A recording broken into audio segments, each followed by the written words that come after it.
मंडळी, ठरलं तर मग या मालिकेत महत्त्वपूर्ण भूमिका साकारलेली प्रसिद्ध मराठी अभिनेत्री मीरा जगन्नाथ हिने एक आनंदाची बातमी तिच्या चाहत्यांबरोबर शेअर केली आहे. मीराने मुंबईमध्ये हक्काचं स्वतःचं घर खरेदी केलं आहे.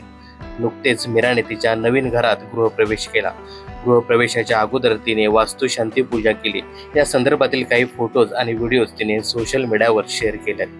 हे फोटोज आणि व्हिडिओ शेअर केल्यानंतर अभिनेत्रीवर सर्व स्तरातून अभिनंदनाचा वर्षाव होत आहे. मीराच्या कामाबद्दल सांगायचं झालं तर तिने ठरलं तर मग या मालिके अगोदर येऊ कशी तशी मी नांदायला या मालिकेत काम केलं होतं. याखेरीज ती संगीत, एलू एलू येरे रे पैसा 3 अशा चित्रपटात देखील झळकली होती. याखेरीज ती बिग बॉस मराठी सीझन 3 या लोकप्रिय सीझन मध्ये देखील पार्टिसिपेट झाली होती. तर मीरा जगन्नाथीने नवीन घराचे फोटो शेअर केल्यानंतर तिच्यावर सर्व स्तरातून अभिनंदनाचा वर्षाव होत आहे.